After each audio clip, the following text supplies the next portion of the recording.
Stern Show ends and the wrap-up show begins. Welcome to the wrap-up show. The wrap-up show. A recap and behind-the-scenes look at the Stern Show. Call in 888-STERN-100. The wrap-up show with John Hein and Gary Dell'Abate. Wrap-up show. Gary, you want to take this part? Good morning, everybody. Thank you, Gary. My voice cracked on that. Yeah, you said. Welcome to the wrap-up show with my buddy John Hein and Gary Dell'Abate. Hello, hello. Hello, And we got a great show today. We're going to cover. You take it from here, John. hello, hello. Yeah, I'm still a little congested, but I do have a voice, so I'm going to give it a go. J.D. Harmeyer is here to step in case I crap out during the show. I had to be pried away from my TV. Yes, thank you for being here. 888-STERN-100 is the number to call. And we're going to talk about Steve Carell dropping by this week. We're going to talk about Fred spoiling Homeland for Howard and who was in the right and in the wrong. We're going to talk about Sal and his burgeoning, blossoming music career. Should he go on as a crooner or a rapper? And last but not least, we're going to talk about Benji being weighed for birthday show tickets. That's what you heard this morning. So give us a call. Can we? Are we going to be able to talk about Benji wanting to wear a weird outfit? Yeah, I think we'll get into that once he gets here, and see if he. Can we do it without him? Okay, go ahead. No, I'm just joking. Yeah, we can do it without him. Go ahead, Gary. I mean, can we be, because, he hijacks the conversation away. Can we get into the utter ridiculousness of it? How, do you think that he doesn't recognize, like, he tries to convince you, like, hey, this isn't me being weird. This is all about me and how I feel about me being fat. But then you start to buy into that a little bit and go, well, maybe he feels that way. And then you're like, wait a minute. This is so about him. Gary, there's definitely some truth to that. But ultimately, it's all about attention and wanting to be noticed. He did it before at the party. He does it all the time. And even by saying it gets him noticed, and you sort of play into that. And that's what he's looking for. I think the best thing would be is if he did it and everybody just ignored him. I think that would be, sort of the ultimate, because then he's not getting what he's really looking for.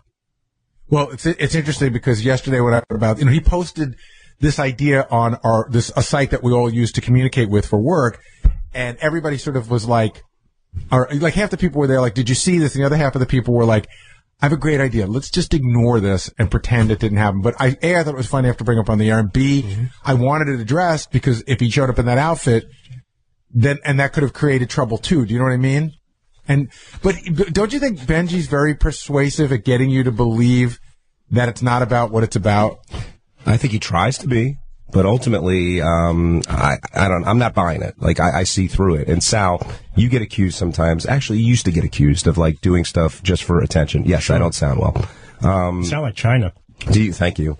I'll sing Holiday at the end of the show. I had to move over for Diva over here. No, I do. Why couldn't you sit in that chair? I have heavy floaters today, and the computer hurts my eyes, so JD was kind enough to switch seats. Turn the monitor off. What are heavy floaters? Floaters, when you see spots. I have a screen over my monitor. Mm-hmm. It's like a tinted screen because the light's too bright and it hurts my eyes. Oh, really? Do you have? Is there a name for what you have? The floater thing? Like if you go to the doctor, what are the slang is pretty much it's just floaters. I don't know the medical term, but the term is floaters. I've been to the eye doctor 3 times for it. What do they say? And what did he say? It's just old age, and it's just something you really basically can't do anything about except ignore it. And just eat right, basically. I mean, good diet has a lot to do with it. If I drink heavy in the morning, wow, I'm like seeing spots all over the place all day. What do you mean drink heavy in the morning? If I drink heavy if I drink alcohol heavily in the following morning, it really affects me. I wasn't drinking last night though, but today's just they call it floaters. Well, you're in front of the computer all the time. I mean, yeah, that's why I spoke to Tracy and she got me a tinted screen to cover my monitor. John, do you think that Sal's a tiny bit of a hypochondriac? Yes. Yeah. Tiny. Yeah. He'll confess to that. Yeah, I will. He's a hypochondriac. No, because you have a lot. You have a lot of small ailments, not big ones, small ones that I never really heard of, or most people your age don't have. Oh, floaters are extremely common, and they get worse as you get older, especially in your 60s and 70s. I never heard that term before. Eye floaters. Yeah, Google it. It's all over the place. Eye floaters. No, I know how to spell floaters. I just want to make sure you get it right. When you wear your glasses, does that help? Sunglasses help tremendously but not regular glasses. Not regular glasses. No. And when did this first start happening? About 3 years ago. Oh, really? Yeah, about 3 years ago. So I've been to the eye doctor 3 times, and I see her every 6 months. We follow up every 6 months. Some days it's better than others. And there's exercises you can do as well to help substantiate some of the floaters, to kind of... What kind of floating exercises are there? You have to... Well, you basically... you circle your eyes to the right 10 times. You circle your eyes to the left 10 times. You go open up, or shut? Shut. Open. And then shut up and down, and then you rub your temples, and then you also rub the area above your nose that meets the corner of your eyes. That area you rub for about a minute as well. Does it help? Well, John, he's right for sure. There's no shortage of discussion of it on the internet. They say that it's mostly annoying, not really harmful. It could be the sign of something more, but for the most part, if you do some exercises, it'll go away. It usually doesn't get worse. Do you worry like it could be like a brain tumor or something like that, heaven forbid? They found a freckle on my left eyeball, and I was worried that could have been a cancerous. A freckle? Yeah, a freckle on the back, yeah. A freckle on my eyeball, and they follow. That's why I go to the eye doctor every 3 to 6 months to just monitor the freckle to make sure that it doesn't expand. Now, what about the other issue you were dealing with, Sal? What was that called again? Yeah, I forgot the name because I checked it that morning on the internet. The shaking? No, not the shaking. The shaking I still have. What's the name of the shaking? Essential tremors. And, that's the one, essential tremors. But there was another one. Yeah, that was my outer-body experiences. Right. What's that one called? Oh, God, I forgot the name of that one. Idiocy? I forget the name. I forgot the name on that one, but that's where I'd be driving, and all of a sudden I would look at my arms on the steering wheel, but I couldn't feel them. I felt like I was detached from myself. That has gone away tremendously. That was primarily based on stress. So, what did you do to treat that? Nothing. Just meditate. Well, not meditation. I have hypnosis tapes on my phone, and I listen to hypnosis to help me. Wait, what are hypnosis tapes? Hypnosis tapes, they're just tapes of hypnotists, and they basically they help calm you down. They help de-stress you if you're feeling stressful. If you have a tremendous amount of anxiety, I listen to hypnosis tapes. If it puts you in a hypnotic state, how do you get out of it? You can. It's just you're usually 10 to 15 minutes, and they start off where they relax you, and then by the end, the tape breaks you out of that hypnotic state. But if the tape stops early or something, are you screwed? I don't think so. I've never had that situation. Gary, you ever heard of hypnotism tapes? I'm sad to say that I have, because it's the way that I quit smoking. I went to go see this hypnist guy, and by the way, you're sad about it, that you have to confirm that you're doing something that I've done. It's a sad thing. I did it for a while. Good. Go ahead, Gary.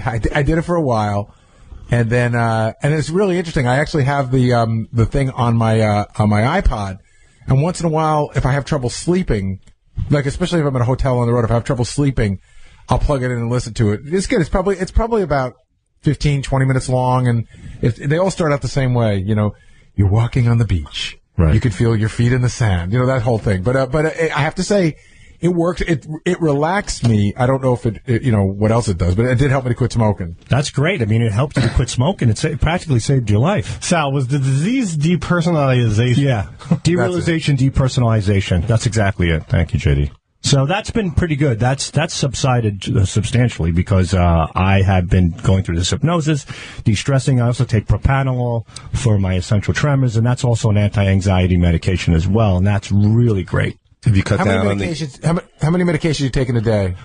I take the propranolol. I was taking miclizine for a while, which was for vertigo, which I think I was experiencing for a while. And I take Lipitor. I take 20 milligrams of Lipitor every day. So 3 forms of medication as of right now. And once in a while, Xanax when I have a tough time sleeping. So 4 forms of medication. And if I could get a free Percocet, I'll pop that too. You call me a mess. Well, and physically you are. What about the e-cigarette? Have you dropped that? Is that still no way? Oh, it's my best friend. There's one in his hand. This is my pacifier. He's puffing it as he's talking about floaters in his eyeballs. I wonder if there's any relation there. Did I hear on the radio today? I thought I heard on the news this morning that that they're trying to ban e-cigarettes from indoors. Yeah. That some of the nicotine can still get to other people. They said Yeah, they said that chemicals actually come out in the vapor, because the argument was like the vapor isn't harmful at all. But they say there are chemicals in there. John Lieberman, what do you know about Well, you know what's funny? We profiled this on Lieberman Live this week, and it's interesting because there's so much opposition actually to the ban, and the opponents are saying you can't ask people to stop smoking and give them e-cigarettes as an alternative and then say, oh, by the way, we're going to ban those too. So there's a surprising amount of opposition to the e-cigarette ban, because that's what the opponents are saying. We're trying to get people to stop really smoking, and now if we ban this too, they're going to go back to regular smoking. By the way, here's what happened. Nobody when you say you can't give it to us. The government, different cities banned smoking indoors because they found out that was harmful. And some company came up with e-cigarettes. And as always, the FDA is a little behind on it. So these things come out, they immediately do their work. So they've probably been investigating it for the last 2 or 3 years, and they found out what it does, and so they're going to stop that. So I think it's funny, like, they gave this to us, and now they're taking it away. John, do they have any conclusive proof? No, and that's the whole thing. I mean, oftentimes this research takes, a decade or more. It did with cigarettes, and it will with e-cigarettes too, until there's an actual, hard and fast research about what it can do to you. Let's go to the phones. Jay in New York, you're on the Wrap-Up Show. Hello? Hey, Jay. Hey, Jay. Hey, what's up, guys? Love the live shows on off days. Keep it up. Happy to be here.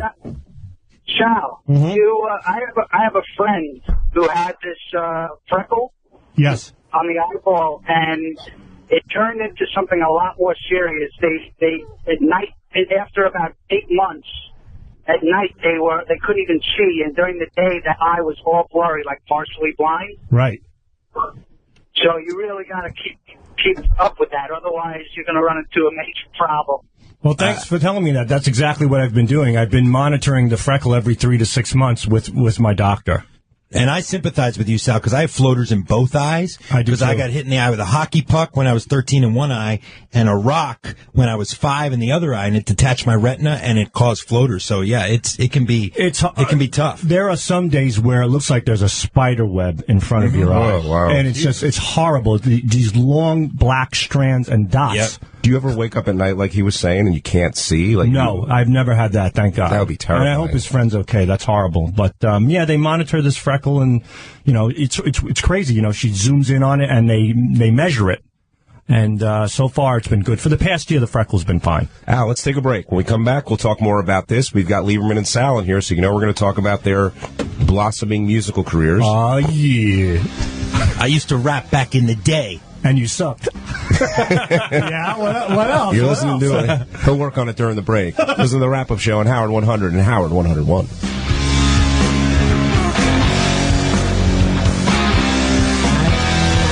The Wrap-Up Show. Hey, Parker. And lay back. Hi, this is Howie Mandel, and you're listening to John Hein and Gary Del. Oh, Gary Delabate. I can't read without my glasses, to be totally honest with you. Hi, this is Howie Mandel, and you're listening to John Hein and Gary Delabate on The Wrap-Up Show. Welcome back to The Wrap-Up Show. I'm Sal Governelli, and now your host, the sensational John Hein. Thank you, Sal. I should lose my voice more often. You should. 888-STERN-100. Give us a call to talk about everything that Howard talked about. And actually, we spotted somebody in the hallway we just pulled in, none other than Steve Rannazzisi from The League, Hello. as you know. Big Howard Stern fan. Humongous fan. And, Steve, we have to give you guys props, because if you watched The League this year, you heard more than once a line uttered by none other than the great Ronald Munn. We tried to jam Stop the Clock in almost on every single episode. And I did it 3 times. Nick Kroll's got in for sure. And Paul Scheer tried. I mean, Jason Mantzoukas tried it. Every single one of us in any corner we can jam in. Oh, whoa, stop the clock at any time. They had no idea. They kept asking us, are you, yeah, we're just keep saying that. Just keep putting that in there. And they cut some out, but we got a couple in this year. Is Mr. Mund aware of this? I don't think so. Yeah, no. he is. Oh, he is? Oh, yeah. Oh, good. Proud of it. You know who copied you guys now, Steve? Is the James Caan show On ABC, they had the little kid get in a whoa, whoa, whoa, stop the clock. Oh, he did? Really? Yeah, it was like 2 weeks ago. And it's such a great thing because our show is improvised, so there's no line. So really, we can kind of do whatever we can say whatever we want. So anytime there's like a moment where you're like, wait a minute, instead of wait a minute, it's whoa, whoa, whoa, stop the clock. It just makes total sense. Hey, Gary, do you know who else said stop the clock? Who? Take a wild guess.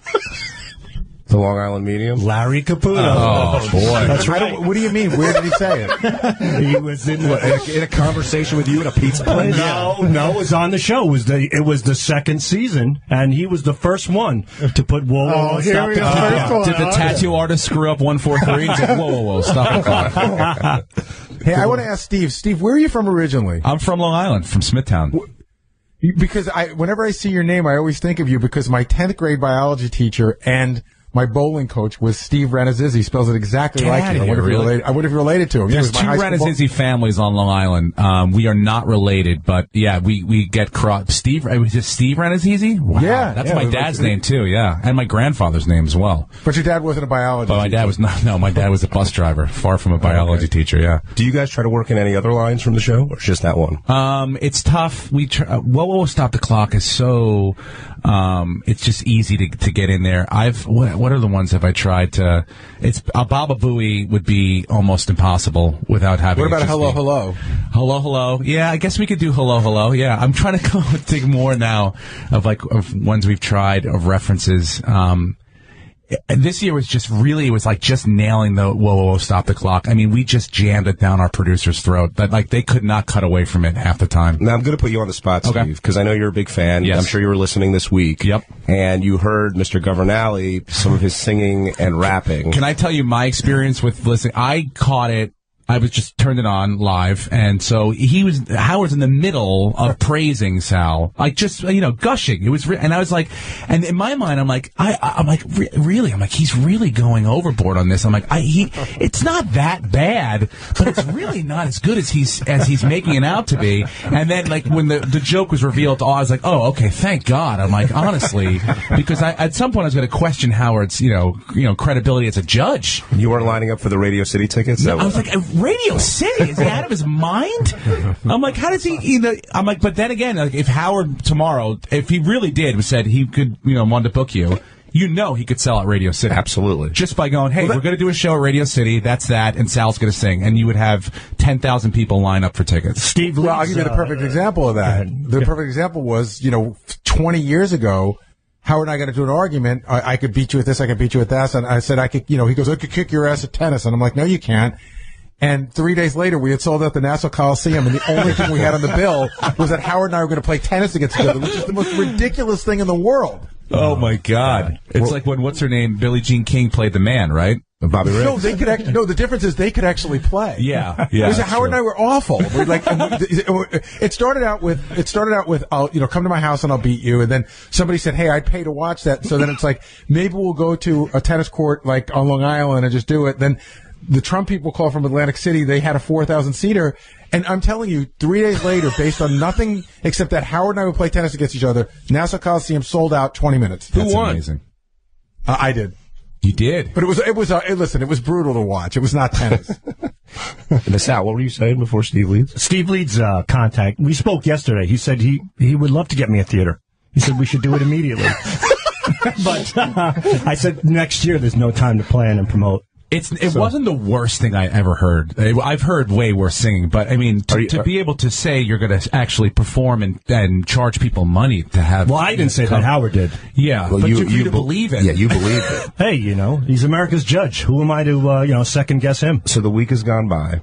Yeah. Do you feel better about your singing, worse about your singing? I feel exactly the same. I love to sing. I put the songs out there for my Twitter fans and for my family. It was like an audio Christmas card, for lack of a better phrase, and I enjoyed it. It never went to Howard. I never had any intentions of Howard even caring about it, so I was shocked over it. Do you really sing Sinatra at weddings, for real? Like when I you go do to My Way, and I sing...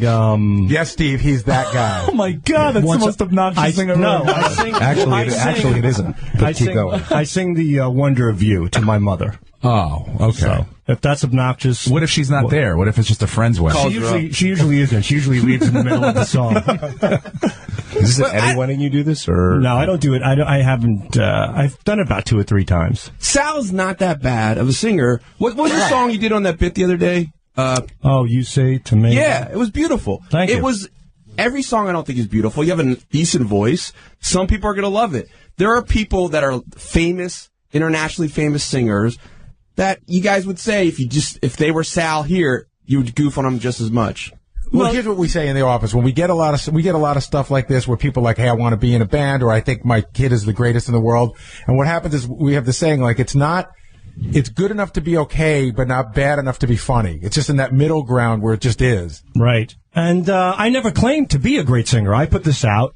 No, and you think Howard you're better than Michael Bublé. You think you're a great singer. Howard called me in and told me I was a great singer. Now, once he gave me that confidence, I ran with it. Oh, you ran with it, all right. You're Jesse Owens. Flash. All right, JD, we heard this before it got on the air. Yes. Do you think Sal thought he was a great singer before Howard told him? Yes. Yeah, so do I. All right. Well, thank you. But why should Didn't he say to you? Didn't he say to you? See, just like Sinatra. Quote. Yes, he did. Close. Now, you talked about his singing and saying it was serviceable. Yeah. Okay. Let's talk about the rapping Yeah, with him the and rapping. Mr. Lieberman here. John, you are not a good rapper. Thank you very much, And Steve. when you said yesterday you're going to retire from the trying to have a trajectory into a rap career, that's probably best case scenario for you. You're Well, a great no. news guy, but the rapping is piss poor. Well, Steve, I didn't say retire from my trajectory into a rap career. I just said retire it as a hobby. I know that I wasn't going to be a rapper, but I do think, Sal, back me up here. I do think what Scoop did was a good. God. I do. I think that was a attempt good. was great, but what you laid on it wasn't. Sal, that's not. But what Scoop did was fantastic. It had a buzz. It had a buzz to it. People wanted to download it. I used to rap back in the day, and I can do it still. That has a. The beat was not that bad. The hook was Yeah. good, but that's all him. Then when your actual voice started coming in, that's when it just. So got why? really bad. Wait, Yeah. why if he enjoys it, he's not. Why shouldn't he do it? Because it's like karaoke. Just do it on your own. But What difference does it make? well, I mean, if you're going to try to sell it as an album, that's a different thing. If you're going to, I guess if people want to buy it, go for it. But I mean, It's all what the market will support, Steve. I guess so. Yeah. No, but I don't understand why do people get angry if someone's trying to do something if they don't like it. It seems like you're taking advantage of people. In other words, if John Lieberman weren't associated with the show and just put it out there, you'd say, sucks, I don't want to buy it. Yeah. But maybe some people will buy it because of the association with Howard, and it seems like, it seems a little obnoxious. Well, I would never do that. I mean, I would Right, I never. understand. I would never in a million years try to sell and something then on because Howard's people back. will buy it, then you start to believe that you are proficient at it. So what if he believes that? Well, I mean,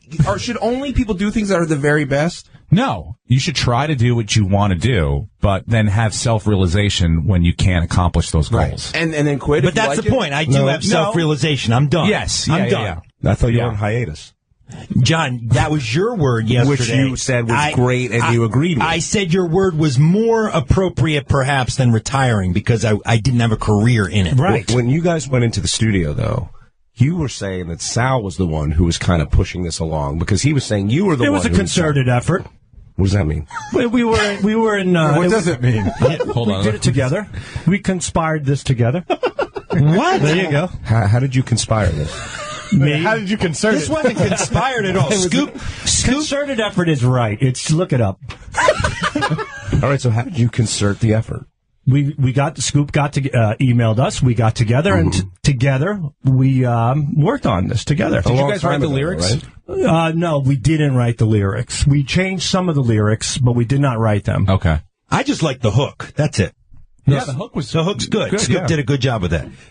I think, can I say something? I think, and I don't know the guy, Scoop, I'm sure he's a really nice guy, but I think Scoop DeVille succeeded in what he set out to do, which is to get Scoop DeVille's name on our show. Yes. Yeah, but here's the only reason why that's not necessarily true, Gary. He's a big name. Like and look, I'm not saying that he didn't love being mentioned on Howard Stern because who doesn't? But it's not like he was a nobody. He is a huge name. No, I get it. He was just I get named as like a top 10 producer in Billboard or one of those magazines. Scoop's intention was, can I take a guy like John Lieberman and make him a great rapper? And like Sal Governale. Be fair. Sal, be fair. And Sal. And, Thank you. But it was a challenge to him. Like he's a phenomenal producer. He has Billboard hits. He works with the greatest.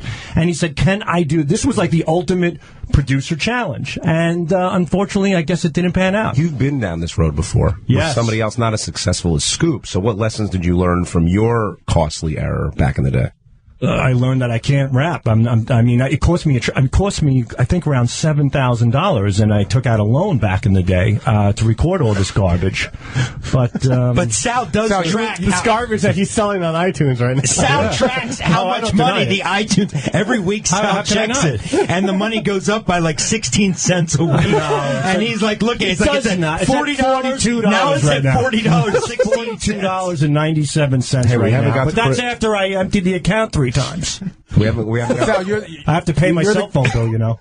Sal, you're the classic example of when, because you and your dad really got sucked in. I remember you telling the story. Yeah. It's like when the girls at the mall and the guy runs up with the clipboard. He says, "Oh my God, you should be a model." Yes. Now here's where you go. We need you to buy pictures at $300. We need you to do this. We're going to need that. And but I was the schmuck. Yeah, but I was the schmuck that I recorded a demo and I sent it out to everyone. I would go into the what was it called? Not the Village Voice. It was the Long Island. What's that magazine? Long Island Press. Long Island Press out, and there was classifieds in the back, and I sent my demo out to everyone. And when I sent this demo to one particular guy, man, did he fuck me hard in the ass. He really. I walked in his studio. He had pictures up of the Fat Boys and him shaking hands with Bill Cosby, and he's just like, he sits down and he looks at me and he puts his feet on the desk. He goes, "This is a hit record." Prolific rapper Bill Cosby. Yeah, right, exactly. Should have known right there. And he's shaking the tape. He's looking at me. He goes, "This is a hit." He goes, "We have a hit record on your hands." He goes, "But you got a demo. Now it's time to make the record." So I'm like, wow, this is fantastic. So I go, okay. He goes, "I'm going to get you a producer. It's going to be this amount of money." And I go, okay, I have this great recording studio. He goes, no. He goes, "I'm going to get you the best recording studio." He goes, "I want you to get in the car right now, go to New Jersey, go see this guy." I go out there. It was like this 48-track, top-of-the-line studio, 4 floors where all the top people record. I'm like, wow. I give this guy the tape. He puts it in, starts stomping his feet. He's on the phone with the guy who suckered me in. Which track was this? This was Shake. Oh, Shake. That one. So he starts stomping his foot. He goes, "Holy shit." He goes, "This is a hit record." So I'm like, this is phenomenal. So he goes, okay. He goes, "We're going to get this and that and blah, blah, blah." And he takes out his pad. He starts writing down the prices, this and that, $7,500. And he hands it to me. And I just sunk. I'm like, oh, I can't afford this. How old were you? I was like 17 at the time. What year did Shake come out? When I was 17, 18, about 88, 89, around That was as good as stuff that was when was Vanilla Ice? 4 years later? Yeah. Marky Mark was popular at the time. It was the same kind of stuff. The Fat Boys rapped about food. So, Right, it really wasn't, But what happened was in the long run, so I went back to the agent. I said, "Look, I can't afford this." He goes, "All right, go to this studio." So I went to this studio, the other studio, and ended up being $4,000. So it sounded a lot nicer than $7,500. And then I went back to another studio where De La Soul recorded out in West Islip. I went to that guy who wasn't referred by my agent. He goes, "I'll do the whole thing for $700.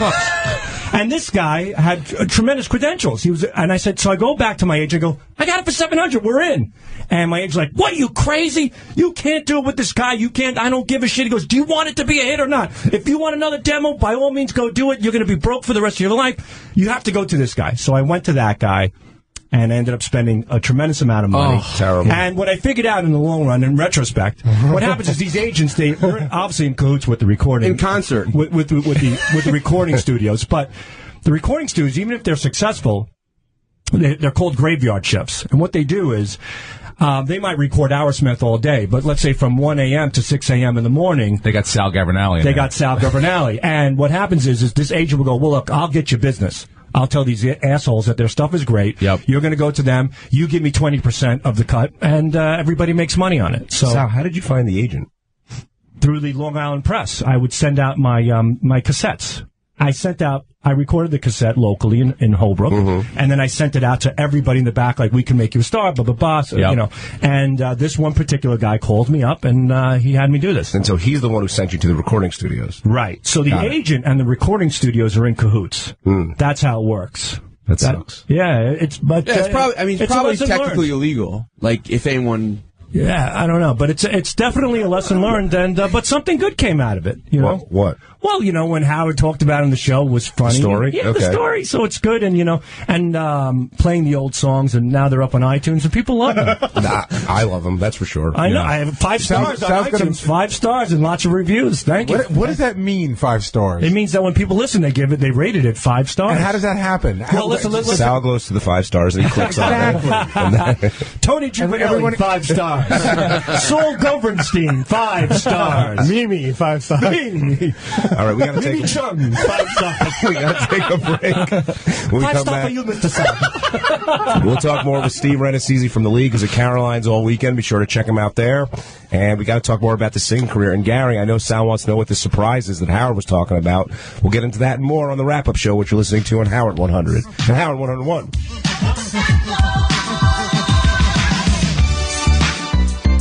The Wrap-Up Show. Hi, this is Governor Jesse Ventura, and you're listening to John Hein and Gary... Oh, boy, we better do that again. You got to tell me how to say them names. Hi, this is Governor Jesse Ventura, and you're listening to John Hein and Gary Delabate on The Wrap-Up Show. Welcome back to the Wrap-Up Show, and now the king of all pedophilia, John Hein. Took all break for you to come up with that one, huh? No, you just told me a second ago. No, but all break. But Gary, all break, all Sal was doing is asking me, what's the surprise? Can you tell me? I have no idea what it is. Yeah, where'd that come from, What is he Gary? referring to? And could you tell him what it is? Sal, I know you like to do your vocabulary words. A surprise is something that you don't know about. I know, but where did, So if I told you how did this come into fruition? Did you talk to Howard during a commercial break? I mean, what happened? Something happened, and yes, we discussed it. Just be surprised. Okay, thanks. I hope it's... just out of curiosity, what's your guess? Probably... I don't know. I think it could be a show. What do you mean? Me singing live. Maybe. Radio City? Nah, not Radio City. The theater. The Garden. At Madison Square Garden. So you got that? You got Really? I think it's probably... Maybe it's related to the birthday show. Maybe. I could be singing there. A duet with Bublé. That would be great. Birthday show. That'd be awesome. That's Speaking of which, do you regret knocking Bublé? I really didn't knock him. And Oh, yeah. really? Well, maybe I did. Michael Bolton, you tore them. Well, Bolton, I mean... What? What about Bolton? When a man loves a woman, holy torturous. I mean, talk about butchering a classic. What about his voice, though? His voice is good. His hair, not What about so the much. other 20? What about the other 20 hits that weren't cover songs? Hey, I hate anchovies, but it's a multi-billion-dollar industry. If people like Michael Bolton, so be it. I'm not going to change my opinion. What can I tell I'm you? not defending him. I'm just saying he did one cover and then a lot of other songs. He's so I'm got just a trying to great figure out what voice. I'm not denying that, but he's down to Honda commercials, so I don't know. He's great. Would you love to have a Honda commercial? Absolutely. I'd love to have a Hyundai commercial. I do a fucking Saturn commercial right now. And what about Bublé? Bublé to me, look, Harry Connick Jr. had been there, done that. You know what I'm saying? Very similar. But that's what you're doing. No, I'm not. You're singing the standards. I have my style. I'm singing the standards, yes. But what is your style? Like, what's different than Sal Governelli? I know your name. Bublé. When you hear Bublé, you're like, I hear Harry Connick Jr. I hear a little bit of Dean Martin. I don't hear Michael Bublé. I don't hear something that really takes me off my feet, that really defines him as an individual. As complete, that's, but he's. But how are you defined as an individual? When I hear you, I hear a lot of Elvis. Mm-hmm. And Elvis, by the way, if you read books, Elvis was imitating Dean Martin. I hear a little Sinatra. Okay. No, Elvis says flat out that he was imitating Dean Martin. Wow. That's great. I'm not a guy selling records. I'm not a professional singer. I wish I was. I wish I was a great singer, but I'm just giving you my opinion on these particular singers, how I feel about them. With me, I just do my thing, but I'd love to see these guys. Well, Michael Bolton has. I'd like to see Bublé. It would be great if Bublé could come out with an original song that would be a hit with the crooner style. He does do original songs. But it's almost impossible to pull off with that old school crooner style by today's standards. If he could. So what are you going to do with your old school? Because you're nothing. I'm a writer on the show. I do prank calls and song. No, but you're saying that you can sing, and if you were going to sing, you'd be. I can write an original song. I can write an original song. I'll write one. But so is Michael Bublé. He's written one, and it's been a hit. Which one? Exactly. I don't know, exactly. So if Bublé sings like White Christmas and you sing White Christmas, you think there's going to be a difference? Christmas songs are in a different category altogether. Anybody can get away with doing them because they're Christmas songs. It's almost like you have a free pass. All right, what about My Way? That's one of your signature tunes. What about it? Would you think your version would be different than Michael Bublé's version? Of course. I mean, it would, yes. It wouldn't, yeah. Better? I wouldn't say better. He's a better singer. Did you win the cruise ship thing singing My Way? Yes, I did. I won that, Steve. Oh, good for you. Was it a deaf cruise ship? Was it for deaf people? Bublé came in fourth. And now... All right, let's go to the phones. The end is near. It sure is. Kathy in Jersey, you're on the wrap-up show. Hey, guys. Good morning. Hi. Since you were talking about the Sal singing the CD, I tried to call you the other day because I was ready to jump out of my car. But I think this whole thing, I just cannot believe that Sal took Howard seriously and really believed that he was going to get a gig at Radio City. I mean, how many years has Sal known Howard? A lot of years, right? So how can you possibly take that seriously? I think that Sal, you all were in on this giant spoof for the listeners. I just don't buy it at all that Sal really believes this. Sal, you want to let her in on something here? When he was saying the stuff that he was saying, the thing that made this thing odd is that I put this out on my Twitter account, and Howard doesn't follow me. So I knew Howard wouldn't get access to this. So when somebody gave it to Howard, when he found out about it through Twitter, somebody retweeted him or whatever, and he heard it. And I went on the air. I thought this was interesting because he heard it through like the back door. Like I didn't submit the material to Howard directly saying, hey, I think this is good. So when it came from a third party to Howard, and then Howard said he heard it through Twitter and he found it interesting. Then I thought, wait a minute, this possibly could be something interesting because there have been times on the weekends like he spoke about a particular song 2 weeks ago and he was tweeting the lyrics and he was getting bashed for it.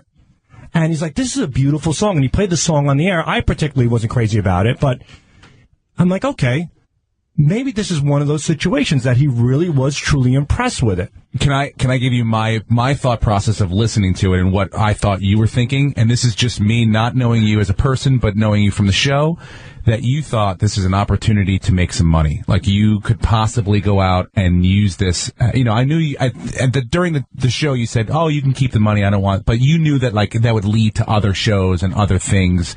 And that would be a way for you to sell yourself and make some extra income. Well, at first, when Howard brought up Radio City, I thought that's impossible to pull off. And then immediately what came to mind was that he's the judge at HET. He owns Radio City. Mm-hmm. So I'm like, this really makes a lot of sense. I'm like, and I thought, wow, this could be great. And yeah, there could be good money involved. I can certainly use the money. But at that moment, I was so happy just to do that, to perform at Radio City. At that moment, I didn't mind giving away all the money from Radio City, but yes, it could manifest. That Sal Cramden later on knew that could get more money. Such an awesome reference, Steve. It could manifest into other shows, which would be phenomenal. Yeah, Steve Brandano, what'd you find over there? Just really quick, some Bublé trivia. Do you know what the name of his record label is? This is crazy. What? 143 Records. No way. Whoa. Yeah, but hold on a second. Hold on. Before we start saying Lincoln and Sal have the 8 letters, here's what's going on. He loves me. 143 means I love you. So, in weird, odd internet lingo. So it could be, Bublé could have written it to his wife as opposed to Sal 143. And Bublé, Gary, Bublé is Baba Booey in Italian. So, John, can John and I talk about what John and I were talking about this in the office the other day because a pretty good friend of mine who's a producer out in LA, he sent me a note and he said like there's no way that this could be true with Sal. And John and I had a long discussion about it and we're like they don't know Sal the way we know Sal. Correct. It was 100% authentic on every level because Sal is it's a sweet side of Sal can be very naive about these kind of things, but that was 100% Sal all the way. Matt in New York, you're on the wrap-up show. Hey, Matt. Oh, sorry about that, guys. That's okay. Hey, I got a comment and a question. My comment is, John, I really, truly do miss the John Hein TV show. It was a great forum to be able to ask a lot of questions, especially with the shows that you guys talked about. I was a fan of a lot of them. Oh, thanks, I'm a huge fan of the league. Huge fan of the league. Thank you. and obviously with Steve there as well. And the characters are great.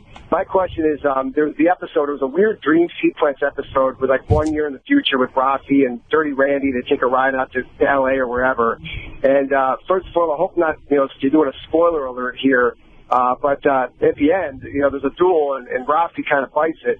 But please tell me, first off, that they won't kill him off. And secondly, I got to just say, I love the scene where, obviously he calls you Brian, and, he just spray paints on the garage door, thank you, Brian, and steals your car. But, I mean, just a great fan of the show. Just wanted to see, where that's heading. I know it's now on FX, or as Howard would say, FXXXX at this point. But, just want to get your thoughts on that. And, what it's like working with him as an actor, and what the future holds for Rafi and the rest of you guys. Well, first of all, Jason Mantzoukas, who is also another super fan of the show, who's probably listening right now, is one of the funniest people in the world. And as that character, his improvising style, he's allowed to say literally whatever he wants whenever he wants to say, which makes it almost impossible not to laugh when you're in scenes with him.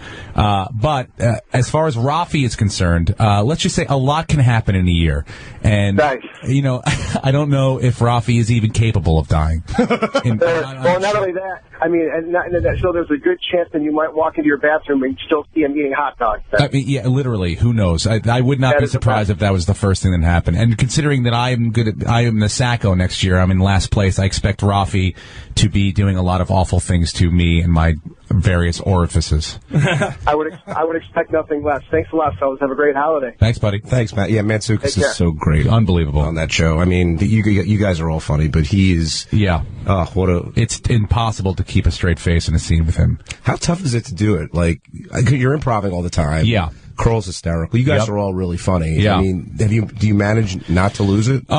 Sometimes. I mean, but once we get the giggles as a group, it's very tough to kind of hit the reset button. We kind of have to step away and because once one guy starts to laugh and then we realize something's coming up that we're all laughing at or we're anticipating that laugh. And then what Jason will do is when he'll make a joke and then we'll laugh. And then as we'll start the scene over again, as that joke's coming up, we're expecting that joke again, so we're holding in, but he'll make a different joke, and then an even funnier joke, and then that will break us up even more, and before you know it, the wheels have fallen off, and we got to start all over again. What's the smile on your face? Well, Will just motioned for me to come out of here to. Thanks for that. Well, that's what I was saying. I was like, "What the hell are you doing?" And then he wants to record some fancy football bullshit, like news report. Mm-hmm. So then the next thing I know, someone's bringing over Regis over. Regis Philbin? Yeah, and I just met Regis. Oh. And you love him, so how was it? It was awesome.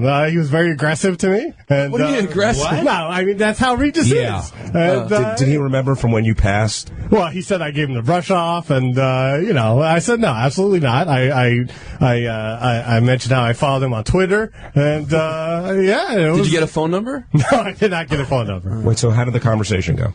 Well, I mean, it was, Shuley was there with a microphone, so it wasn't like, a conversation. It was Regis, You're blushing, man. Yelling at me, and then, I haven't seen you this happy in a very long time. It was awesome. And, then he plugged the Bing Crosby thing he's doing, and that was it.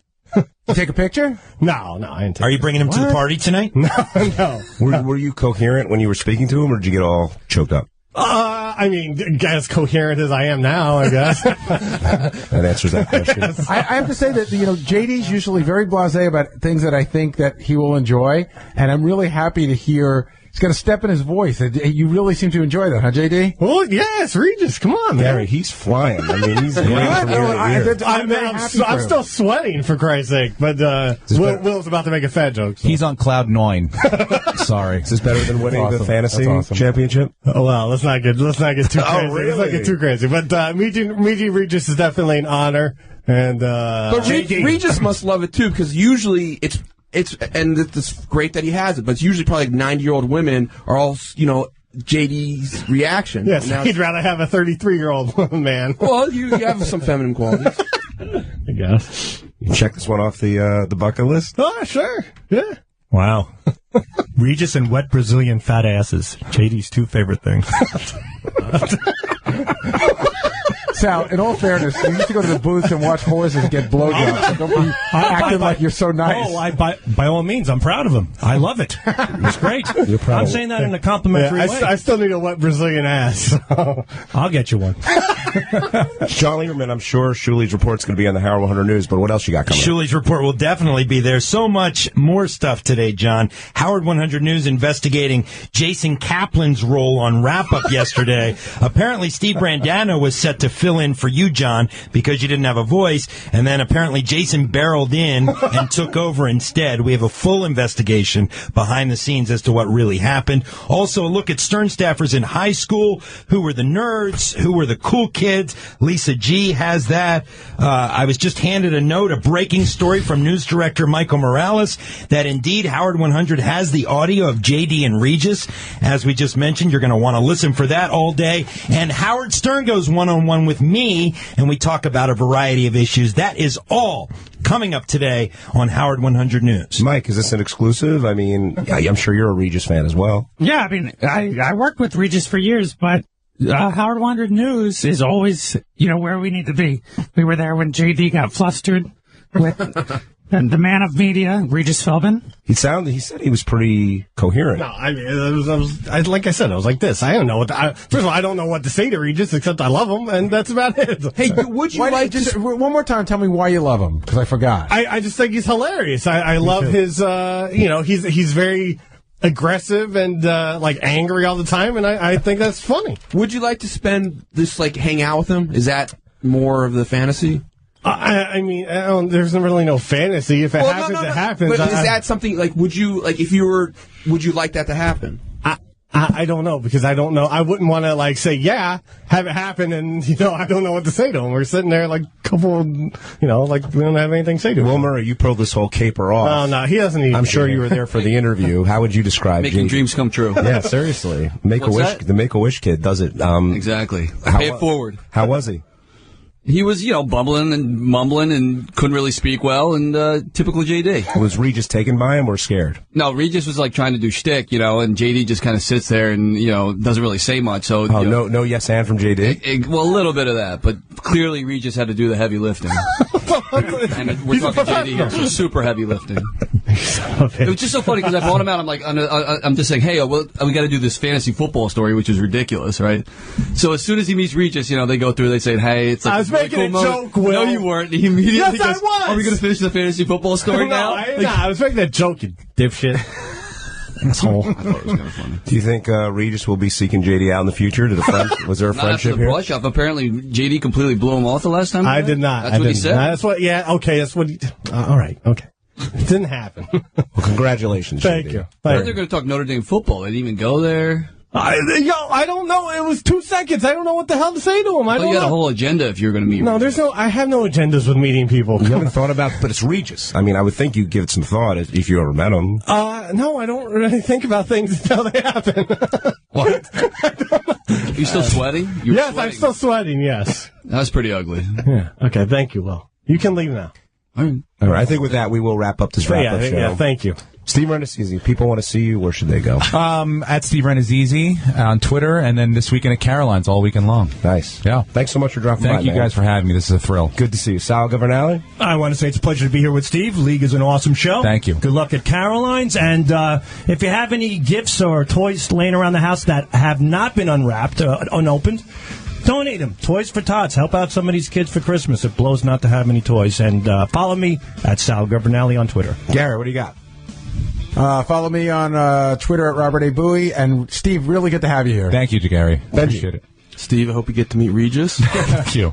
I'm on Twitter, Bronk, B-R-O-N-K, Bronk. Will Murray, the man who makes dreams come true. What do you got? I'm kind of bummed I didn't get to hang with Steve at all, because I did a pre-interview with him years ago. It was really funny. Yeah. He's a really funny guy. And he also did a series, one of our ex-interns, which I thought was really funny. Jeff Danis, yeah. Yes, Jeff Danis. Daddy Knows Best on YouTube. He's the man. And maybe next time I'll catch the show with him. JD won't hog all the mic time.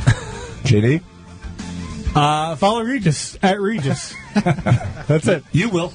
Yeah. He's already there. John Lieberman. Love you. Good to meet Steve, and I'm on Twitter at Reporter John, Reporter Jon. You can follow me on Twitter at John Hein. I sound a lot better there. Thanks for listening to the wrap-up show on Howard 100 and Howard 101.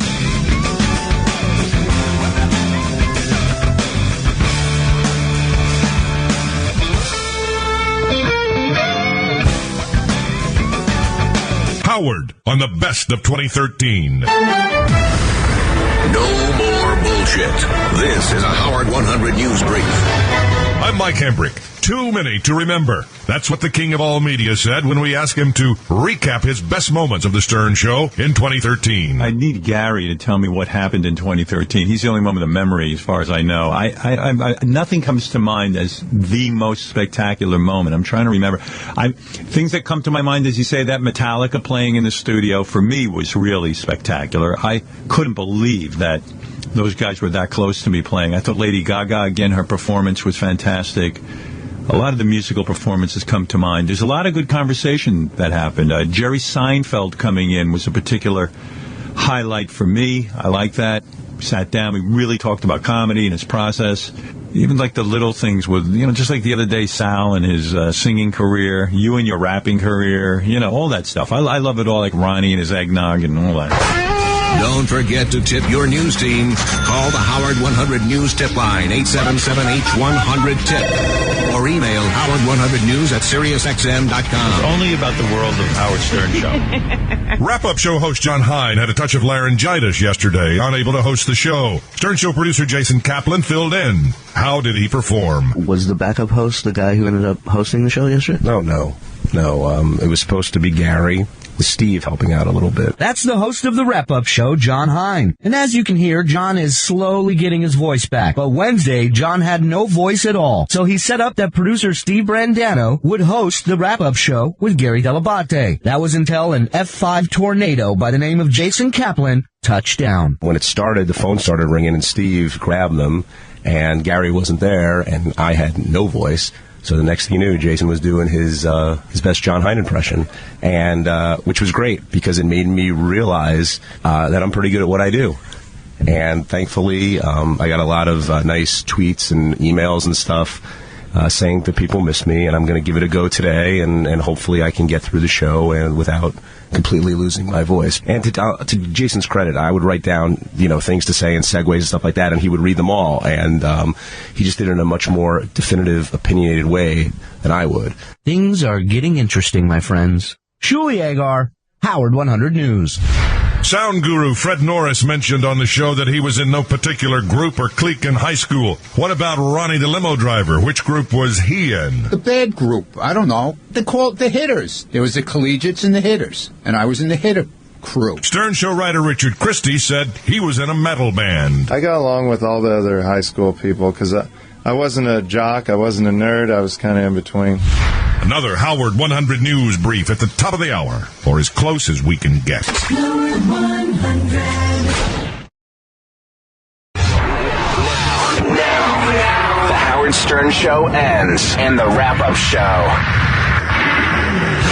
begins. Welcome to the wrap-up show. The wrap-up show. A recap and behind-the-scenes look at the Stern Show. Call in 888-STERN-100. The wrap-up show with John Hein and Gary Dell'Abate. Wrap-up show. Good morning, everybody. How are you? How are you? Ruined. My voice isn't perfect yet, but come on, you can do better than that. Wait, what? Good morning, everybody. John, I would have thought by today your voice would be a little better. I'm close. You sound just like you did yesterday. I'm close. I'm almost there, Richard. I'm almost there. You got to do something for that. Drink some hot liquids. You didn't introduce Gary. Well, you didn't give me a chance. Richard just jumped in here. I'm sorry. Let's try it again. Go ahead. Good morning, everybody. I'm J.D. Harmeyer. Welcome to the wrap-up Welcome show. to the wrap-up show. I'm J.D. Harmeyer here with John Hein, Gary Dell'Abate. Hello. Douchebag Will Murray, Benji Bronk, Richard Christie, Al Ragone. Who else is here? Steve Brandano. That's it. You got the security guard to name? No. Otis. Whatever. You hit the whole room? Say hi to Otis. And Otis. All right. This morning you heard Ben Stiller, that great interview again, Typo Negative, a lot of talk about which Richard you were involved in. Oh, my God. And then some. What? Showing off the better. Stop. Well, because he wanted to get the pictures of, Oh, of his penis on the air. Well, Michael Steele's penis. They're very impressive pictures. I want to make people aware of them. Is that the best cock in rock?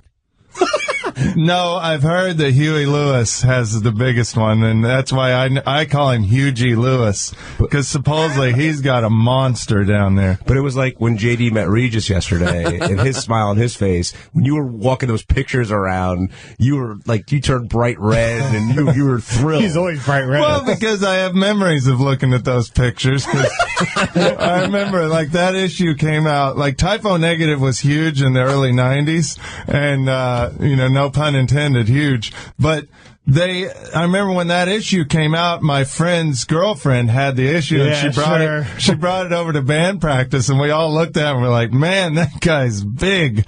And it just, it brought back some good memories of band practice back in the 90s in Springfield, Missouri. Nobody in the band said, I don't want to look at that. No, everybody wanted to see it because we were all big Typo Negative fans. I don't believe that a girl owned Playgirl. I don't know any girl that actually, bought Playgirl. Well, this girl was like a metalhead girl and she loved Peter Steele, so I think that's why. That's what it was? Yeah. Mm-hmm. And you held on to that picture for how long? I glanced at it, but his wallet. The memory is stuck with me.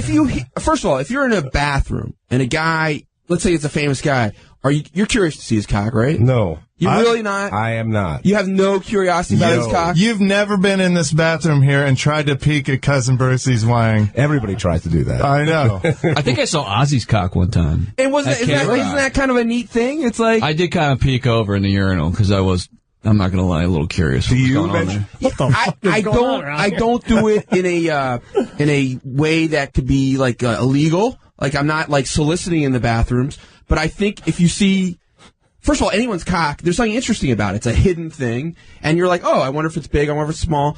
But if it's a famous person, there's some it's like a kind of neat. Yeah. Like I didn't get to see his cock, but I was urinating next to Norm Macdonald once. And it was a neat experience. Garrett, you peek over at all in the urinal? Well, I did have a funny experience years ago. I would always try to get guests. So I went down to Letterman's floor. And I was trying to get Dave to do something for Howard's birthday. So I followed Dave to the bathroom, and Dave went to pee, and I was right next to him.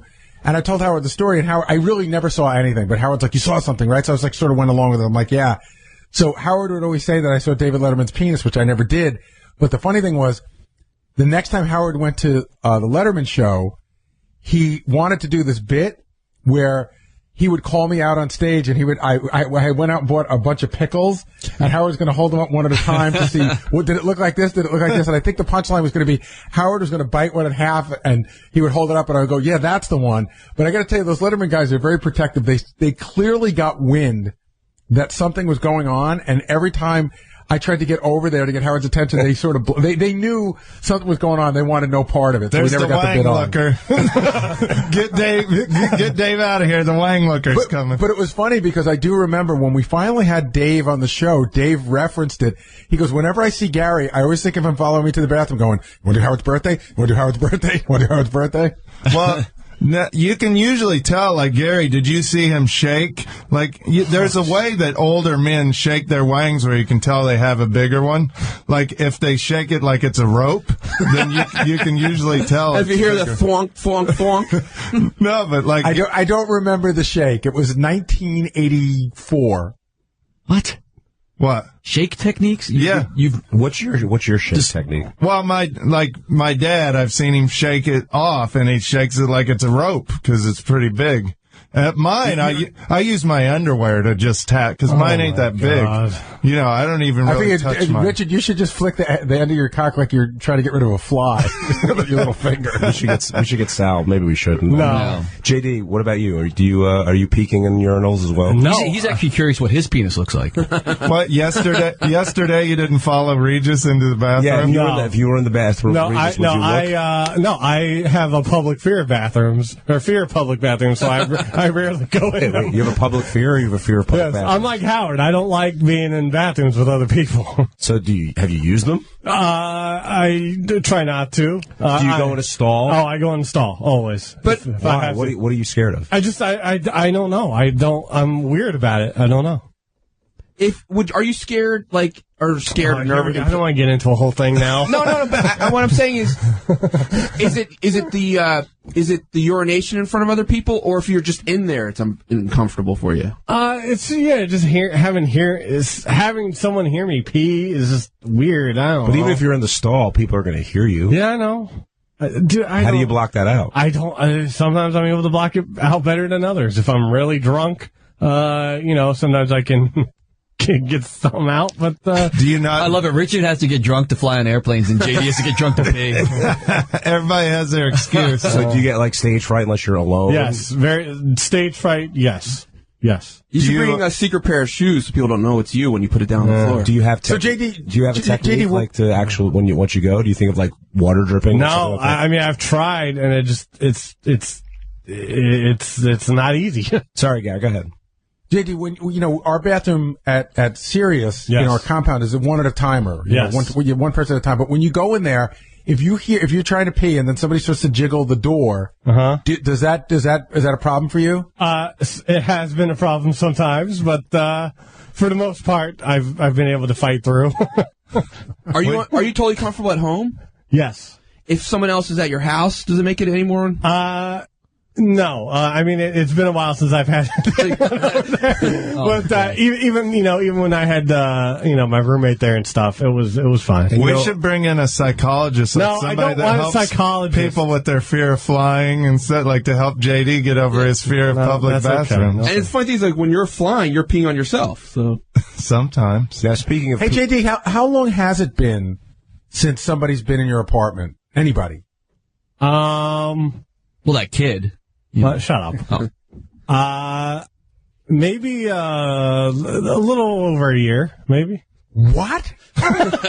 You haven't had a visitor in? I'm not talking about chicks or any of that stuff. It's like a friend or people from the show. You haven't had a visitor to your apartment in a year? Well, listen. When I live in Brooklyn, no one really goes out there, and I'm not really going to have anyone over there. Or even like a delivery or a repair. I don't have anything delivered because I just go pick it up downstairs. Nothing broke in your apartment that you had to have fixed? No. I've had. Okay, all right. The other day, some guy had to check a leak in the ceiling or whatever. I had that. But socially, you haven't had anybody. No. You didn't talk to the guy. Does anybody find that a little odd? Oh. I think we all find it. Yeah, what is an odd, Gare? All right, leave me alone. Ariel Castro. No, I'm just saying. Shut up. I'm not Ariel Castro. Dude, how often do you clean your apartment? I'm not a good cleaner. When was the last time you cleaned that bathroom? I haven't. When was the last time I cleaned the bathroom? Yeah. I don't want to get into this, guys. I want to be left alone. Do you own a vacuum cleaner? Yes. Really? Okay. Should we get you a cleaning lady for Christmas? I want to be left alone about my apartment because I'm trying to move anyway. Is it a full-size vacuum cleaner or is it a mini vac? It's a full size. We had it when we moved in. All right, we were talking about penises before. Can I ask you? No, it's not about your bathroom. It's about Regis's cock. If you would have no curiosity if Regis just said to you, and not in a come on way, or just like, hey JD, I'd like you to have an opportunity to see my cock. I know you like me. You're a fan. You would have no curiosity to see it. No. Will you decline? I would decline. Yes. Yeah. Sorry. Would you Benji, whose cock would you like to see? Anyone's. I mean, would you like to see Howard? Don't you? Yeah, sure. But don't you respect? Actually, I take that back. No, I wouldn't sneak in on Howard to see his cock. And I would, but that's not. I'm saying if Howard said, "Hey guys, I'm going to show you your cock," I think most people would check it out. I've asked him to, and he won't do it. No, but I think if he offered. Benji pitched an idea at a writers' meeting a couple of months ago that was so ridiculous that he and Howard have some sort. When Howard thought he was fat, that he and Howard should have some sort of weight loss competition, and if Benji beat him, then Benji got to see Howard's dick. Oh, maybe, yeah. I mean, I think most people would look at Howard's cock because you're curious. All right, speaking of penises, let's move off of his and on to Ronnie's, because this morning you got to hear Ronnie's sex tips, which almost didn't get played, Gary, but thankfully did. And I realize it's not just the content of what Ronnie says, it's how he says them, because it's ultra creepy. And you're in there with him, Richard, and he's recording those. Is there like a mischievous smile on his face as he's doing them? I can't look at him when he's recording those because I will die laughing because he's so into it. And yet he puts on this real like turned on face. I almost think he has like a heart on when he's doing these. So I look down at my mixing board, because we're recording him, and I just have to kind of try not to burst out laughing because I don't want to take him out of the mood. So he's a method actor, in other words. Yeah, he gets into it. He acts like he's doing these things while he's recording. I mean, for all I know, I can't even look at him. So for all I know, he's sticking his tongue out when he's talking about licking a woman's ass. But and I got to thank Gary for going to bat for us with these because Howard didn't want to play him, and Gary really helped us out by, letting Howard know that it's fun to play him to show how gross Ronnie is. I was a big proponent of playing Howard. I knew Howard was going to not want to play them. He was going to listen to one and be so disgusted. Of course, when I spoke to him in the morning, he goes, I listened to one and I was so disgusted. And I said, but that's the point. Like, first of all, Ronnie's voice is disgusting. You have to play them and say, these are the most disgusting, because I listened to them and I was disgusted. And then I had this whole conversation in my head, like, okay, even if Ronnie's making this up, which he may be, I wasn't positive he wasn't, like, where does that come from? Like, you have to think up that shit. I found the whole thing out of them, the voice and the whole thing, and so I was really glad Howard played him. Yeah, I don't know if Ronnie does this or doesn't do it, but I couldn't say definitively that he doesn't. You know what I mean? There seems to be a lot of reality in these tips. I do know that if he had the chance, he would do it. Yes. I would bet that. I agree with you. I'm just hoping Ronnie doesn't hold mistletoe above his ass when I'm around, because apparently I have to lick his ass if he does that. Do you enjoy Ronnie's sex tips? Yes, for all the wrong reasons. What do you mean? Well, I mean, because they're creepy and they're just so outrageous. And, I mean, he's talking about dipping his cock in fucking eggnog. I mean, who thinks about that, for Christ's sake? Well, Ronnie does. Who looks at eggnog and wants to dip their penis in it? Oh, Ronnie. Somebody already said, I think Scott Salem said the other day, he's like, somebody gave him a candy cane and he just couldn't, even look at it because he thought of Ronnie's holiday sex tip. Candy canes are ruined now. Yeah. Did anybody watch the Family Guy Christmas special? Oh, don't give anything away. I haven't seen it yet, but I got it taped. But, I mean, without giving anything away, there's a scene in there where him and a guy end up in a room with eggnog, and it's really a lot like what Ronnie was talking about. It was very awesome. funny. Yeah, Ronnie definitely takes it to another level. Will, I know you're a big fan of Ronnie's when he does this kind of stuff. Yeah, I mean, I love it. My wife is literally scared of him, I think. Like, she just is so disgusted by him. But I think it's hilarious. He seems to, I don't know how to articulate this, but it's like, if the worst case scenario of the effect that this show could have on you, just like the strip club, porn star lifestyle, like that seems to completely have gone, that's where Ronnie went with his life. Like in the kind of deepest, darkest place of the show. When you say it affects your wife, do you think, is she have concern that you're going to become that? No. She's just creeped out by Ronnie. That's all it is. Is there anybody else that she's creeped out by? No, Ronnie is pretty much the biggest El Creepo. We never opened the cards of who you wanted to F and didn't want to F from staff members who did that game. But I know hands down Ronnie was the guy that she'd least like to have sex with. Oh wow! But let me ask everybody in this room now, and has anybody tried any of Ronnie's sex tips? I think they jerked off to Ronnie. No. Well. Which ones? The ones you talked about? The holiday ones? The holiday ones or the squirting ones, the old ones? Nope. JD? I haven't been with anyone since any of them came out, so no. Please, if he gets a bowl of eggnog, he's not putting his dick in it. The waste. All right, Al, let's take a break. When we come back, we'll talk more about what you heard this morning, and we'll talk about some of our favorite moments of the year. You're listening to the Wrap-Up Show on Howard 100 and Howard 101.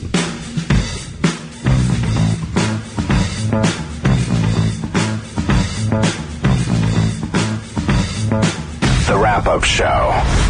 Hi, this is Larry King, and you're listening to The Wrap-Up Show with John Hein and Gary Dell'Abate. Welcome back to The Wrap-Up Show. I'm J.D. Heinemeier here with John Hein. Hello. Gary Dell'Abate. Hey now. And everyone else. We have names. Take it, John. Asshole. Yeah, fuck you, Will. Are you doing an impression of me, or are you just doing it like you would just do? trying to sound excited. Sorry. Trying to sound excited? Yeah. It's getting near lunch. He's getting a little cranky. You know what? You know what?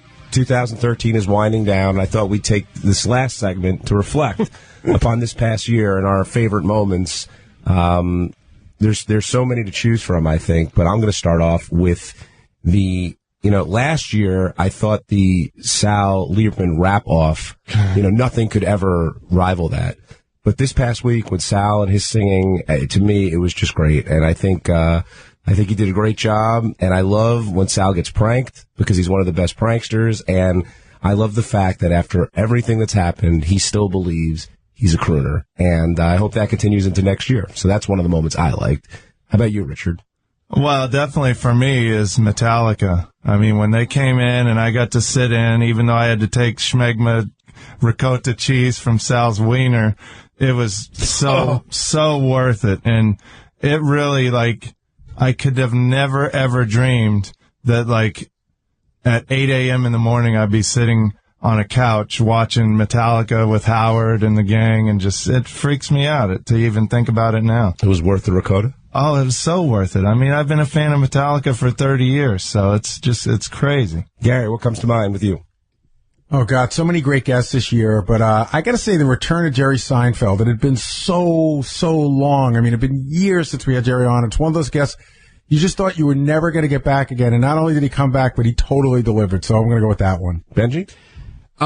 Something that jumped into my head is when Richard drank the beer. That was this year, right? Yeah. It's so hard to remember what year things happened, but yeah, when not just you doing it, but the taste test, because it's so neat. It's funny, it's outrageous, but when a human has a super ability or ability we didn't realize, have you guys ever heard of the sea gypsies? That they dive underwater and their eyes are different. They can focus different underwater than most humans can. Oh. That you have this special ability. Maybe we all have it and haven't tried it, but that you can taste things with your ass was really, I don't know. That was an incredible moment to me, and I thank you for it. Thank you, Benji. I'm touched. That was one of my favorite moments too. I just remember too, John Goodman, when he came in and I got to meet him and he did a line from Lebowski. That was awesome. So it's pretty cool that he was a fan of yours. Yeah, I freaked out when he imitated my dad. That blew me away. So, as predicted, I'll probably have a lot of favorites from this year, but Metallica, John Goodman, drinking beer out my ass. It's been a good year. JD? Not the taste. I like doing the taste test, but whenever we did, you were my bartender. The first time I poured beer into Richard's ass, just because it was so spontaneous. It was during the news, and we were just we were running around in the back. Do we have a beer? And Richard was like, I'll try it out in my ass. And it just came together, and it was funny. I thought it was hilarious. And Ronnie's sex tips, the first time around, take a nice drink is probably the line of the year for me. How about you, Marie? It had to be when that cam girl called in about JD with the dog and the peanut butter story. You know what I'm talking about? No. Kissy Was that this? Yeah, Kissy. That wasn't this year. Oh, I'm sorry. Kissy for didn't. I get it confused. The that was dates. about I apologize. 7 years ago. 7. Sorry. No, my favorite moment. You're of the a fucking year. asshole. I just say they asked for the You're favorite an asshole. moments. Yeah, I thought you're that a happened. Jesus. But I thought JD was going to say when that big boob woman porn star came on to play Sarah Palin in the movies. That was nice then. He didn't like that either. No, I think one of the best moments of the year had to be, I know it didn't end very well, but the I Want to Get My Grandpa Laid contest. I thought it was the perfect mix of, sweetness and funny, and the guys were People so were all honest. crying at the end. Yeah, I mean, it kind of really humanized those And guys. really crying at the end. I thought it was a great moment for the show. You know what's the interesting thing about that segment? It's really funny. Mary doesn't like sort of the grosser parts of the show. She loved that segment. And I was like, I always say, I'm surprised that you love that segment. She goes, I don't know. Those guys were sweet. It was sweet. Their wives were gone. And, God bless them. I thought it was really funny that she enjoyed it. I got to say, my nomination for Rookie of the Year would be Tan Mom this year. Oh, yeah. I think she is definitely... I know, it seems like she's been coming on forever, but it was only this year, right? Yeah. I was just telling Will the other day in the office, she is... every moment she's on or talks, you love it, or I love it. She's awesome. Really a star. And we've got so much great material out of her. Would you say she's a whack packer? Does she fall into that category? She's getting there. She's earning her stripes. Well, she could be, but I don't know if she's ours enough to be a whack packer. Do you know what I mean? Yeah. Like she's beyond the whack pack. What else, JD? Whenever that Sydney Leathers chick came on and talked about Anthony Weiner, I thought that was funny. I thought that was good. And it was a big booking at that time. What about when you were in the studio? I mean, you were in the studio so much this year. Was there any one time that stood out to you? No, I can't think of one at the moment. Sorry. Sure? We got time. It's okay. Yeah, well, no, I have no idea. Asshole. Well, I know one of the moments that you would disagree with, but I think it was memorable from this year was the whole spoon thing and how you became the spoon collector. Spoons. Yeah, whatever. I'm not saying you liked it. I'm just saying it's a notable moment from the year. Oh, how about when you touched my wiener with one of your spoons? That was fun. All right. Is that your favorite moment? No, it's not. No, it's not. No. By the way, Richard, you sounded exactly like Ethel. You went to, remember when you touched my wiener with one of your spoons? That was good. And then we pumped off together. No. And I love Ethel, by the way. Ethel's one of my favorite characters. Thank you. You know what's funny? I went to see the Medea Christmas movie the other night with High Pitch Mike, and Medea totally reminds me of Ethel because it's Tyler Perry doing like an old black lady, but it's obviously not a black lady. Like he looks like a guy still, but I thought it was pretty humorous. Not my favorite, Richard, one of my favorite calls of yours is probably one of your cleanest calls, and it's Ethel. Richard knows how much I love this call. Ethel just calls this woman in the Midwest. She goes, "How you doing?" She goes, "Good." He goes, "Good." "What's happening? Everything good?" She goes, "Yeah, it's good." And they do that for 5 minutes. And it's so stupid. Thanks, Gary. Well, that's how, they used to have this thing as called a party line in Kansas where 10 or 15 people in this one area of Kansas share the same phone line. And you get on there and you'll hear these two old ladies talking and you have to wait till they're done talking before you can make a call. Wait, that was your phone system? No, not ours. One time we got a flat tire and didn't have a spare. Me and my dad walked to this house and literally we had to wait 30 minutes because the person's phone we were using, there were two old ladies on their line at other houses talking, and we had to wait till they were done before we could call my mom to come get us. That used to be everyone's, in the 30s, 40s, I think that's how phones were. You picked up a phone and people were there. Yeah. I'm sorry, but it was just from hearing that conversation when I was a kid, these old ladies talked about nothing. Like the weather, how you doing, how's the kids, how's Jim Bob, and so I was like, well, it'd be funny to just call an old lady and just talk about nothing and see how long she stays on. It's very much like the Andy Griffith Show. You know, when the Andy Griffith Show, no one ever dialed the phone. You picked it up and you spoke to the operator, and sometimes you got on and there was a party line and you had to wait. Yep. Two other moments that came to mind for different reasons. One was the Ronnie Lisa G kiss. Oh yeah, just because of how that all came together in the morning. I thought that was pretty amazing. Within the hour, and then of course the fact that Lisa was more into it than Ronnie was, I thought was a big surprise. But then Ronnie's sticking his tongue out. That's when you knew it was serious. And probably, not to get sappy on everybody, but I thought the moment of the year was when Robin came back. The first day she came back, and her talking to Howard and hearing that whole story. That one's going to be for the ages, I think. Yeah, absolutely. So that was a really weird day because I learned things on the air that day that I thought I knew, and it turns out I didn't. All right. I think with that, we'll wrap up this wrap-up show with our best of the year there. Will Murray, anything you'd like to plug? I play J.D. Harmeyer in our football fantasy championship this week. I cannot lose to this schlubby fuck. Please, fantasy gods, don't let me lose to this guy. Anything to add there? You want to do a bet? I hope I win. Let's do a bet. There's already money on the line. Huh? There's already money on the line for this. You got to get a tattoo or something. No, I'm not getting I get to put my balls on your forehead if I beat you. Get the fuck out of here. Come on. I get to put my dick in eggnog, and you get to whatever Ronnie says you do. See, now you're turning into Richard. Richard, do you want JD to lick your dick? Yeah, what the fuck? There's eggnog on I want to see that. Can't help himself. Anything you want to plug? Yeah, just Merry Christmas and Parumpa-Pum-Pum and Happy Holidays to everybody out there. Thank you to all our service members overseas, and make sure you donate to some great charities for the holidays. And did you see? By the way, just like as a kid, he's wearing a T-shirt that goes down to his knees today. It's my Clark Griswold t-shirt. Clark Griswold Christmas Vacation shirt, which was a gift from Mr. High Pitch Mike. So thank you, High Pitch Mike. Very nice. And happy holidays. And I'm on Twitter at CWOTD. Your plug was turning into an Ethel call there. I know. I was going to see how long you'd let me go on before you cut me off. Benji, what do you got? I'm glad you mentioned the service members, but I also want to say thank you to the customer service centers in India and other countries that are helping us, and the service members. And happy anniversary to Elisa Jordana. I love you very much. And I hope everyone has a great holiday. I hope everyone survives. And if you don't, I hope good things happen. And, well, yeah, it's a scary fact, but not everyone...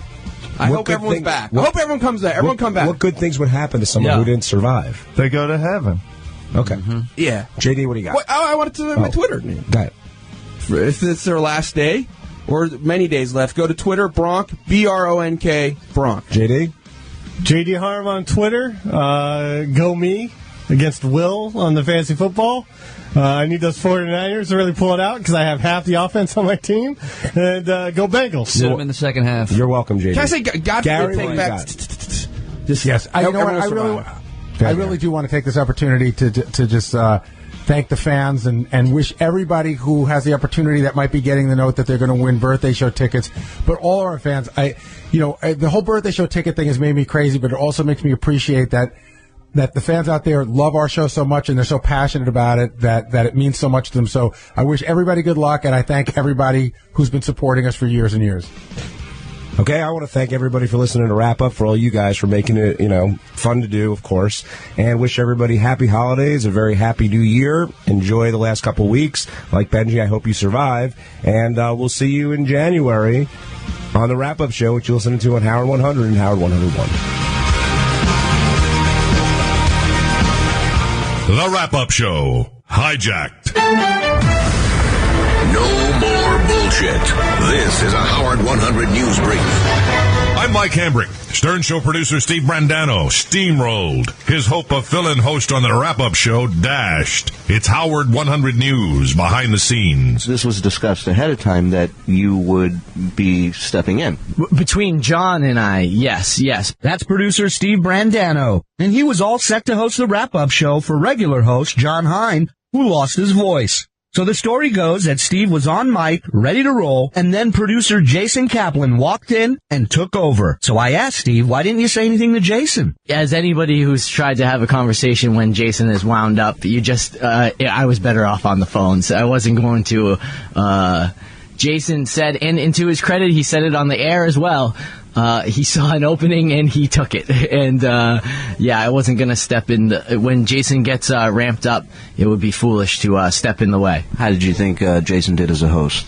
I mean, I was having too many flashbacks, Julie. I was having flashbacks of seeing that Jason, again, that when the snowball starts rolling down the hill and just gathers more snow. So I thought of it as an avalanche, but he did do a good job. Julie Agar, Howard 100 News. Just the tip. What is in the news? The Howard 100 News Tip Line. Breaking news. Call 877-H100-TIP or email howard100news@SiriusXM.com. The Someday Maybe List. Howard Stern's version of the bucket list. Howard 100 News wants to know what's on show executive producer Gary Dell'Abate's Someday Maybe List. I would like to learn to type, for sure. That's just one of two things on executive producer Gary Dell'Abate's Someday Maybe list. And now it's time for Gary to face his fears and give me number 2 on his list. And I would like to, I have this horrible fear of heights, and I've always thought that if I went skydiving, that I would get rid of that fear of heights. However, now that I have kids, I feel it's really a bad idea to skydive. I saw, every year up in Stamford, Connecticut, Bobby Valentine and Brian Cashman scaled down the side of a building for like some big event, some event for charity. I always thought that looked interesting because I'm so scared of heights that maybe if I just had to do it, but if I Baba Booey it, I would die. Well, now we're up on the 36th floor here. I mean, does it bother you looking out your window from time to time? No, I'm more like, if you put me, in a place that's more, like I get more freaked out at the top of a building if it's open. Remember, kids, if you Baba Booey it, you could die. Julie Agar, Howard 100 News. With a name like Bigfoot, you'd think traversing the snow wouldn't be a problem. Unless, that is, you're a whack packer. It's Howard 100 News in depth. Oh, I'm snowed in, it is, and I'm having a hard time shoveling it is. Bigfoot snowed in, a foot of snow blanketing his enclave in Vermont, and he's having problems digging out. Oh, I'm just running out of breath, it is. And why do you need to get out so desperately? I don't really need to get out. I got pathways showing up, and I don't need them stuck in the driveway of this. I get my meds in the morning. Oh, they're coming to deliver your medication, so you have to clear the driveway. Yeah, exactly. John Lieberman, Howard 100 News. Another Howard 100 News brief at the top of the hour, or as close as we can get. Howard 100.